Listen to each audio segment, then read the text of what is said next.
Okay, now we're going to make a Sri Lankan lentil curry, or as we call it, a Dahl Curry. It's very quick to make. It'll probably take you only about 20 minutes to make.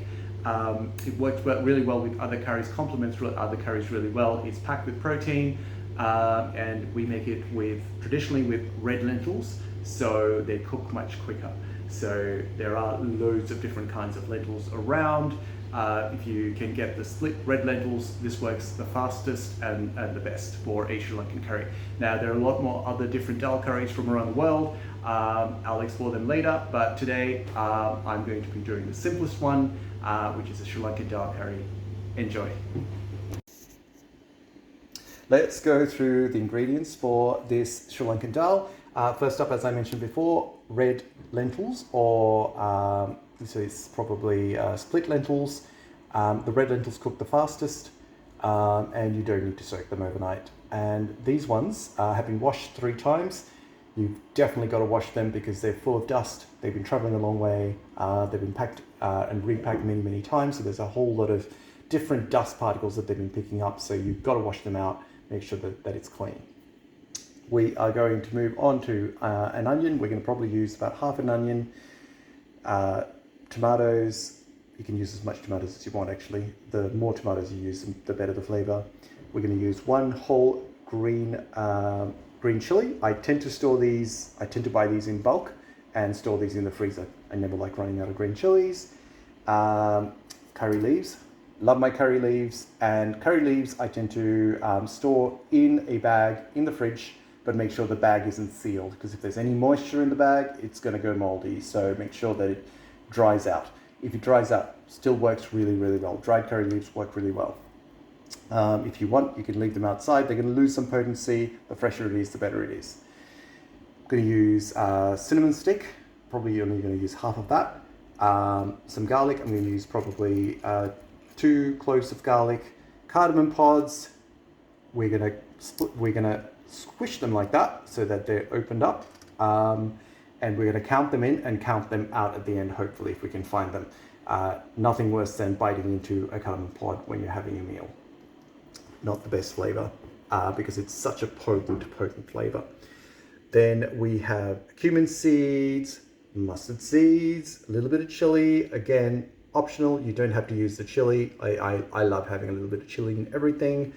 Salt, half a teaspoon of turmeric. And then we have the 2 optional ingredients for this dish, which is a tamarind paste. I love adding tamarind paste to this particular dish. It just gives it such a nice extra flavor.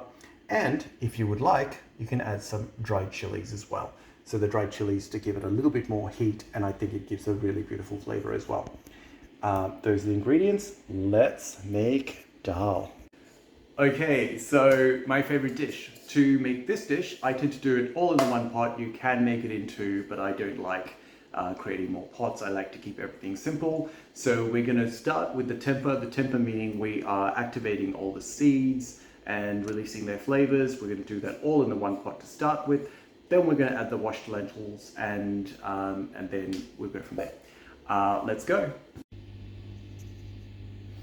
Okay, to start us off, we are going to be using some vegetable oil into our pot, like that.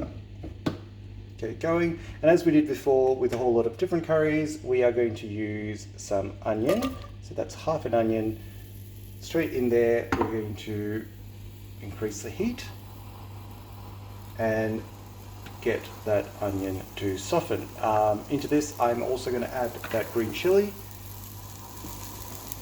and curry leaves. Love my curry leaves. Go straight in there. And we are going to give that a stir and keep an eye on it until the onions soften. I'll come back when the onions have softened. So after about 2 minutes, the onions have softened just about.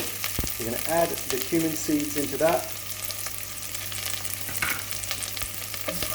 Give that a stir through. So that's going to be releasing all those beautiful fragrant oils. We are also going to add in the mustard seeds. Straight in there. Stir it through. Oof, you're going to start getting some amazing smells. Keep that going for a little bit longer. Now, at this point, I don't add the garlic in. I don't like the garlic burning. So, if you prefer, you can add the garlic in now. I tend to add the garlic in once the liquid is in there.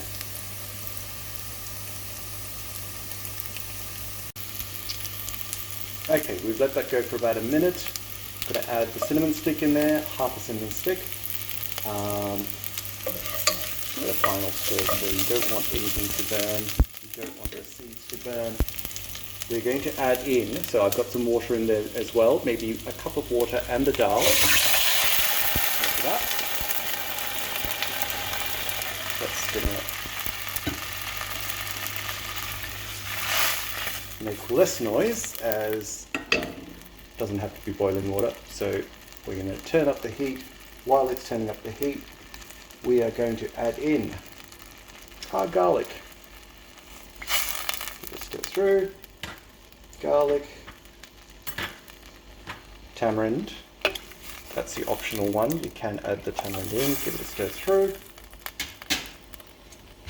As I mentioned before, the cardamom pods. So I'm going to add 4 cardamom pods in. They have been squished so that they are ready to unlock their flavors, so that the curry can access the seeds which are inside. And I'm going to add in 2 chopped tomatoes into that, half a teaspoon of turmeric, and another optional ingredient, a little bit of chili. Now, I add chili to just about everything, so you don't have to do that. Give it a stir through. Now, the lentils will absorb a whole lot of that water.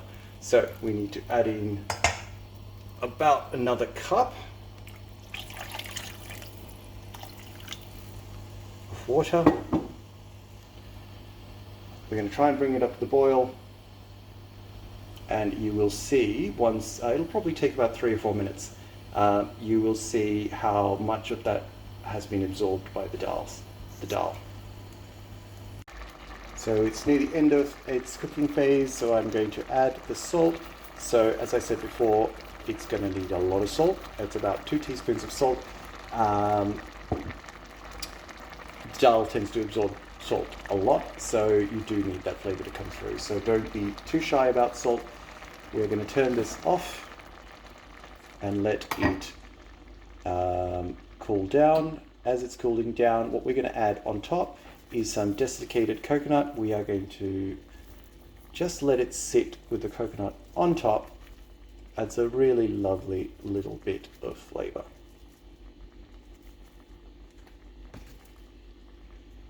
We're just going to leave that for about 2 or 3 minutes, then it's going to be ready to eat.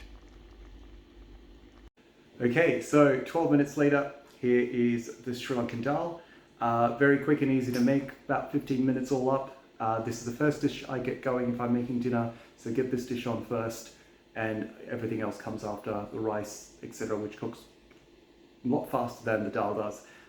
So red lentils, so they don't have to be soaked overnight. Things to remember, it needs a little bit more salt than what you would expect, but it is absolutely flavorful. It's very filling, it's packed with protein, so make sure that you remember that it does catch up to you, so you will keep wanting to eat more, but you will get fuller faster. I'm going to go enjoy this. See you soon.